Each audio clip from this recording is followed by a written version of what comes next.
go back a few years ago, it seemed like we weren't going to see you anymore because this Twitch disagreement happened, but luckily everything got settled. And here you are in today's world, still on Twitch. Now, what about Twitch is it that makes you feel, I don't know, maybe comfortable, more like yourself? Because it seems like you and Twitch are best friends. I'd say we are because I would say it was something that I was so reluctant to do for the longest time. Like Soraya was trying so hard to get me into it. She was like, "You'd be perfect for it. You play video games anyway. You won't stop talking about this video game and this Pokemon." She's like, "You might as well just like do it on Twitch and like have other like-minded people, to talk to and play with and whatever." And I was like, "Nah, like I just like my space and I like to just play my games alone and play with Tommy and just, whatever." And she's like, "I'm telling you, you're gonna like it. If you get past the setup part, you're gonna love it." And then after suffering through that, she was right. And she usually is because she knows me so well, but she usually is. And I ended up falling in love with it, especially once I figured out that there are crazy people like me in the world who may have 9 cats, 9 now, besides Natty, obviously. But yeah, that have 9 cats and love to play video games and are such 90s babies that it's such a nice thing because sometimes when I talk to people about, "Oh, do you remember all that?" or Keenan and Kel, or "Do you remember the Sailor Moon episode when this happened?" or "this Pokemon, blah, blah, blah." And they're like, "Yeah, cool story, bro. Grow up."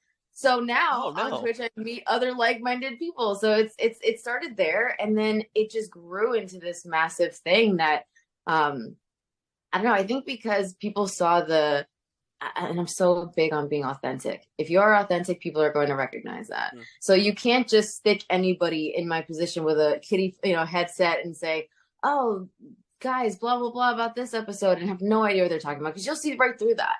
And I think that was one of the major things that I told WWE initially. It was like, "Hey, I didn't know that this was going to blow up as much as it did, but I feel like there's an audience that we're missing here, especially because everything's going digital now. Like, this is where the kids are, and like this is where we're gonna get them." And I feel like there's a way to blend the world. And I think once they kind of figured out what I meant by that, and I think that's really what was missing was the communication there. And once we talked it out and we kind of figured out, hey, like this is how we can work together. That's why I'm back. That's why I'm back on Twitch. That's why everything kind of worked out. And it's crazy how a conversation can change a lot of things. So I just find it funny that it literally it took so much, but now it's become something crazy. Like me and Xavier Woods just presented an award at the Streamies. It's like, hey, she goes from 2020, that was kind of really hard time, to now. It's crazy to see how it's evolved. That's amazing. You stole one of my questions about your streaming awards, so I'll write that. She stole a question. I don't like Zelina Vega anymore. Rey Mysterio, Yeah. #1. Uh, That's amazing, though. I love that you brought up some conversations about like all that and Keenan and Kel, because I was recently having a conversation with someone about guts. Like, do you have it? Guts. And some people in the room were like, "What is that?" And other people were like, "Yeah, I remember it." And we got in this big, heavy conversation where arguments and fists were thrown. No, they weren't. About the people on Guts. Were they actors or are they kids on vacation with their families plucked from just walking the Universal Studios? And I was like, I've never heard of the theory that these children were actors. So I kind of lost my mind, because when you watch all these shows, you think you can do all these obstacle courses, climb up the aggro crag, things like that, and then suddenly people were like, "No, those are actors." I'm like, I want to slap you for saying that.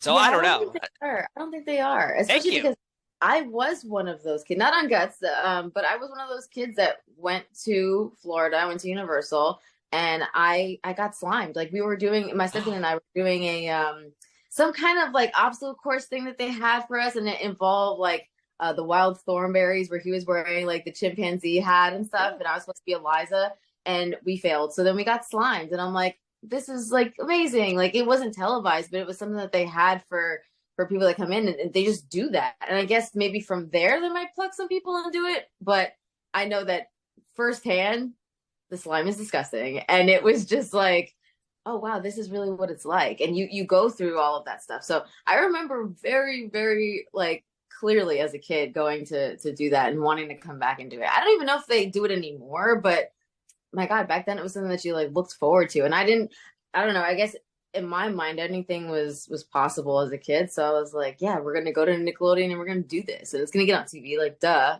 No. Oh man, I always wanted to be on Double Dare with my family, but on those shows, I always feel like, no offense to moms out there. I love my wife and I love my mom as well, but I felt like always the mom was the one who got stuck on Double Dare trying to put her fingers up the nose and get the flag, and they never Yeah. could. I'd be like, Yep. Mom, just Yeah. lost us a trip to some space camp. Oh God, Yeah. Mom. No, God. it's true. It's crazy though. Like but my mom is a little like she's way more competitive than me, which I thought was pretty impossible. But she's way more competitive, so I feel like would be the perfect person to have because even if we lost, she's beating us up. She don't care about them. She beat us. Like, it'd be our fault somehow. Oh no. Well,